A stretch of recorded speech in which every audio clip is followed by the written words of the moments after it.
Dear student, standard 4 subject Hindi. आपको book लेनी है नई बाल सुलभमाला पार्ट नंबर 4, जिसमें हमने लास्ट वीडियो में देखा था चैप्टर नंबर 9 लाल बहादुर शास्त्री जी के बारे में। हमने सारी बातें सुनी, उनकी जो बचपन की कहानी थी वो भी हमने सुनी। वो बचपन में कैसे थे, वो साहस रखते थे, धैर्य रखते थे तथा बहादुरी भी रखते थे, और इन्हीं गुणों के कारण वो हमारे देश के प्रधानमंत्री भी बने थे। आप लोगों ने ग्लोसरी और यानी कि ये जो शब्द थे वो अपनी नोटबुक में 1 टाइम लिख लिया होगा। अब हम उसकी एक्सरसाइज यानी कि अभ्यास है वो देखते हैं। इसके लिए आपको अपनी टेक्स्ट बुक में पेज नंबर कौन से निकालने हैं, पेज नंबर 48, मौखिक अभ्यास ओरल एक्सरसाइज। यहाँ पे जो सबसे पहले ओरल एक्सरसाइज दी है वो हम अपनी नोटबुक में लिखने वाले हैं।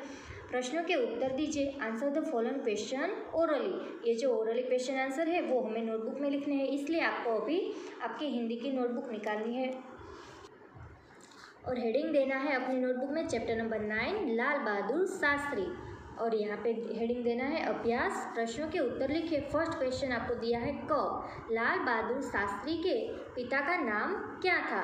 तो बच्चों, लाल बहादुर शास्त्री जी के जो पिता थे उनका नाम क्या था, शारदा प्रसाद नाम था, इसलिए आपको यहाँ पे आंसर लिखना है। लाल बहादुर शास्त्री के पिता का नाम शारदा प्रसाद श्रीवास्तव था। श्रीवास्तव है वो उनकी सरनेम थी, उनके पिता का नाम क्या था, शारदा प्रसाद। तो इस तरह से आपको आंसर कंप्लीट करना है। अब आगे नेक्स्ट क्वेश्चन देखते हैं। ख, लाल बहादुर शास्त्री के बचपन का नाम क्या था। तो उनके बचपन में उनका निकनेम था नन्हे। तो आपको आंसर लिखना है, लाल बहादुर शास्त्री जी के बचपन का नाम नन्हे था। ये जो नन्हे लिखना है वो आपको इनवर्टेड कोमा करके लिखना है। ग, उनके मौसा का घर कहाँ था। उनके जो मौसा थे उनका घर कहाँ था। जब वो बड़े हो जाते हैं तो वो कहाँ पे जाते हैं, अपने मौसा के घर जाते हैं। तो वो रहते थे वाराणसी में। आंसर लिखिए, उनके मौसा का घर वाराणसी में था। वाराणसी है वो उत्तर प्रदेश में आता है। यहाँ पे है घ, शास्त्री जी आगे चलकर क्या बने। जो लाल बहादुर शास्त्री जी थे वो अपनी लाइफ में आगे चलकर क्या बने थे, हमारे देश के महान नेता बने और प्राइम मिनिस्टर यानी कि प्रधानमंत्री बने। तो आंसर लिखिए, शास्त्री जी आगे चलकर देश के महान नेता और प्रधानमंत्री बने। तो इस तरह से ये जो ओरल एक्सरसाइज थी वो हमें नोटबुक में क से लेके ख तक के क्वेश्चन आंसर में लिखनी है। अब हम टेक्स्ट बुक में आते हैं। टेक्स्ट बुक में है लिखित अभ्यास राइटिंग एक्सरसाइज। क्वेश्चन नंबर 1 दिया है, दिए गए विकल्पों में से सही विकल्प को चिन्हित कीजिए, यानी टिक द करेक्ट ऑप्शन। यहाँ पे आपको 3 ऑप्शन दिए हैं। जो ऑप्शन राइट है उसके सामने आपको राइट टिक मार्क करनी है। सामने जो बॉक्स है वहाँ पे आपको राइट टिक करना है। अब फर्स्ट ऑप्शन हम रीड करते हैं। लाल बहादुर शास्त्री कौन थे। तो बच्चों वो कौन थे, यहाँ पे 3 ऑप्शन दिए हैं, प्रधानमंत्री, राष्ट्रपति, उपराष्ट्रपति। तो जो लाल बहादुर शास्त्री जी थे वो हमारे देश के सेकंड प्राइम मिनिस्टर थे। प्राइम मिनिस्टर को कहते हैं प्रधानमंत्री। तो फर्स्ट जो ऑप्शन है वहाँ पे हमें राइट टिक मार्क करना है। बाद में है ख, लाल बहादुर शास्त्री के पिता क्या काम करते थे। तो बच्चों उनके पिता क्या काम करते थे, वो राजस्व विभाग में क्लर्क थे। तो आंसर यहाँ पे 3 ऑप्शन है, डॉक्टर, क्लर्क और इंजीनियर। तो हमें यहाँ पे क्या लिखना है, क्लर्क है, उसके सामने हमें राइट टिक करना है। अब नेक्स्ट देखते हैं, विकल्प है ग, शास्त्री जी में कौन से गुण थे। तो गुण में यहाँ पे दिया है साहस, सेकंड नंबर में दिया है धैर्य, और थर्ड नंबर साहस, धैर्य तथा बहादुरी। तीनों के तीनों गुण यहाँ पे दिए हैं। साहस और धैर्य तो उनमें थे ही, लेकिन ये 3 यहाँ पे एक साथ दी है, इसलिए जो थर्ड नंबर का ऑप्शन है वहाँ पे हम राइट टिक करते हैं। तो क्वेश्चन नंबर 1 है वो इस तरह से हमने कंप्लीट किया। आगे देखते हैं क्वेश्चन नंबर 2। पाठ के आधार पर सही वाक्य पर राइट टिक और गलत पर क्रॉस का चिन्ह लगाइए। Based on the lesson tick right the correct sentence and cross the wrong one. जहाँ पे सही आंसर हो, जो सेंटेंस सही हो वहाँ पे आपको राइट टिक करना है, और जो सेंटेंस गलत हो वहाँ पे आपको क्रॉस की साइन बनानी है। क लिखा है, लाल बहादुर शास्त्री जी भारत के भूतपूर्व प्रधानमंत्री थे। भूतपूर्व यानी कि फॉर्मर, यानी कि जो पास्ट में हमारे प्राइम मिनिस्टर थे। तो ये सेंटेंस है वो राइट है कि रॉन्ग है। तो बच्चों वो हमारे प्रधानमंत्री थे भूतपूर्व, तो यहाँ पे हमें राइट टिक करना है, यानी कि ये सेंटेंस है वो सही है। ख में देखते हैं लाल बहादुर शास्त्री के घर की स्थिति बहुत अच्छी थी। तो हमने चैप्टर में देखा ही था कि उनकी जो घर की स्थिति थी वो अच्छी नहीं थी, यानी कि वो गरीब थे। यानी कि ये जो सेंटेंस है वो आपको यहाँ पे गलत दिया है, तो हम क्या साइन करेंगे, हम क्रॉस की साइन बनाएंगे, क्योंकि ये सेंटेंस है वो गलत है। उनकी जो घर की स्थिति थी वो अच्छी नहीं थी। ग मेला देखने के बाद नन्हे ने तैरकर नदी पार की। तो ये सही है।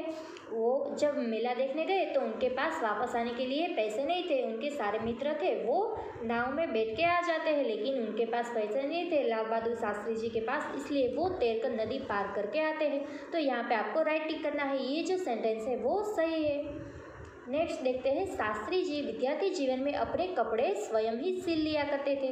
तो ये भी सही बात है, वो अपने जूते और कपड़े दोनों स्वयं ही सिल लेते थे।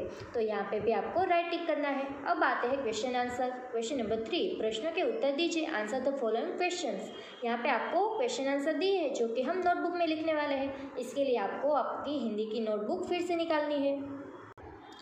हमने यहाँ पे अभ्यास के जो क्वेश्चन आंसर थे 4 वो लिख लिए। अब आपको नेक्स्ट पेज लेना है, वहाँ पे हेडिंग देना है लिखित अभ्यास। अब क्वेश्चन नंबर 3, प्रश्नों के उत्तर दीजिए। फर्स्ट क्वेश्चन आपको दिया है, लाल बहादुर शास्त्री जी का जन्म कहाँ हुआ था।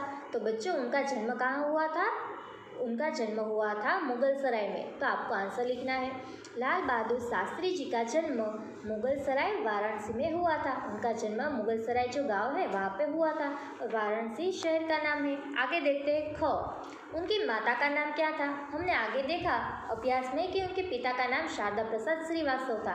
यहाँ पे हमें उनकी माता का नाम लिखना है। तो उनकी माता का नाम क्या था बच्चों, राम दुलारी। तो आंसर लिखिए, उनकी माता का नाम राम दुलारी था।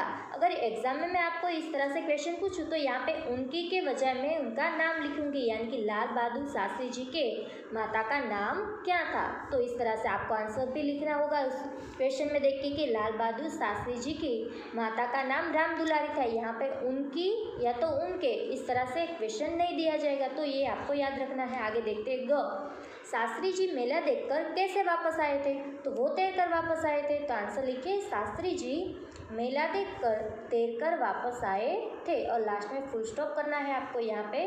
अब देखते हैं नेक्स्ट ग, शास्त्री जी कैसे विद्यार्थी थे। तो वो होशियार विद्यार्थी थे। तो आंसर लिखिए, शास्त्री जी होशियार विद्यार्थी थे, यानी कि वो अपनी पढ़ाई थी वो ठीक तरह से कंप्लीट करते थे, वो पढ़ने में होशियार थे।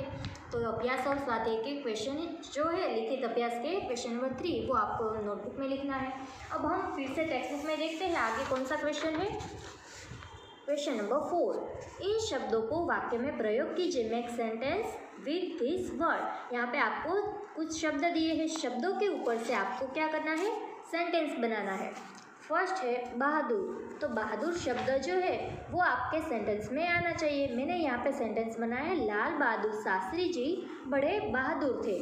मैंने यहाँ पे सेंटेंस बनाया, उसमें बहादुर शब्द का यूज़ होता है। आप इसके अलावा भी कोई भी यहाँ पे सेंटेंस बना सकते हैं, लेकिन उसमें बहादुर आना ज़रूरी है। ख, आर्थिक। यहाँ पे आर्थिक यहाँ पे शब्द दिया है, उनके ऊपर से मैंने सेंटेंस बनाया है। उनकी आर्थिक स्थिति अच्छी नहीं थी। यहाँ पे मैंने क्या सेंटेंस बनाया, उनकी आर्थिक स्थिति अच्छी नहीं थी।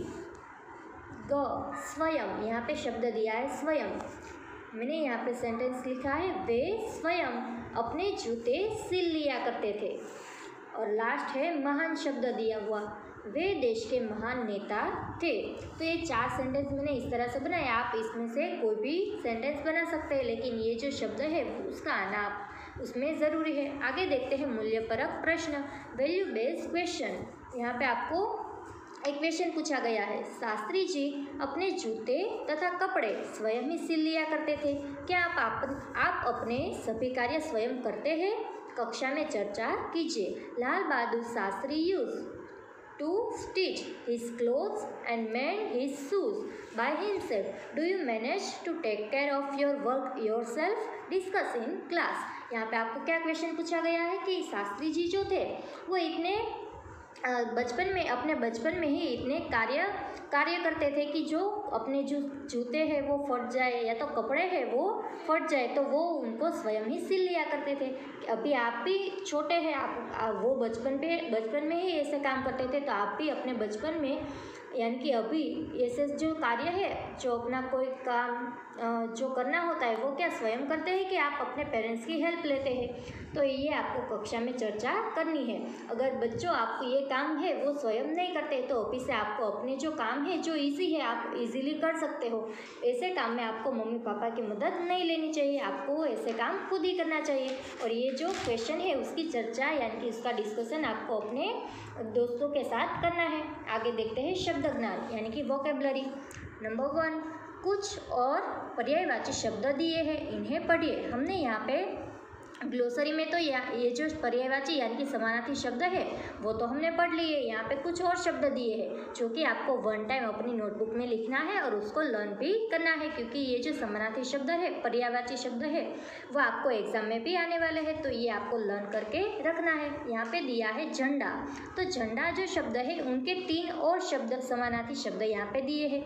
झंडा है उनको आप कौन से और नाम से पुकार सकते हैं? ध्वजा, पताका और केतु, ये 3 में से आप कोई भी समानार्थी शब्द लिख सकते हैं। आगे है दिन, तो उसे कहते हैं दिवा, दिवस या तो वासर। यानी कि आपको एग्जाम में अगर पूछा जाए दिन का समानार्थी लिखिए तो आप तीनों में से कोई भी एक लिख सकते हैं, या तो तीनों आते हैं तो 3 भी लिख सकते हैं।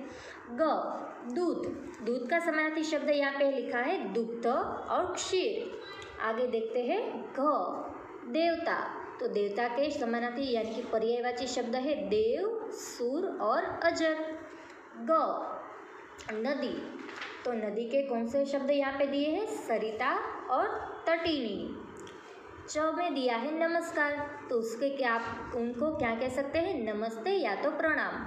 नर यानी कि पुरुष, आदमी और मनुष्य, तो नर का जो लिंग परिवर्तन यहाँ पे दिया है नारी, तो नारी के लिए कौन से शब्द यूज किए जा सकते हैं? महिला, औरत और स्त्री। पत्थर, तो पत्थर के लिए यहाँ पे शब्द दिए हैं पाहन, शिला और पाषाण।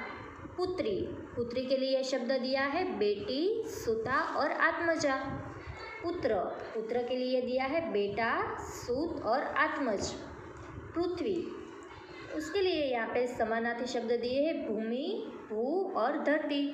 आगे है फूल, फूल के लिए कौन से शब्द दिए हैं? कुसुम, पुष्प और सुमन। बादल, तो उनके समानार्थी शब्द दिए हैं मेघ, पयोद और घन।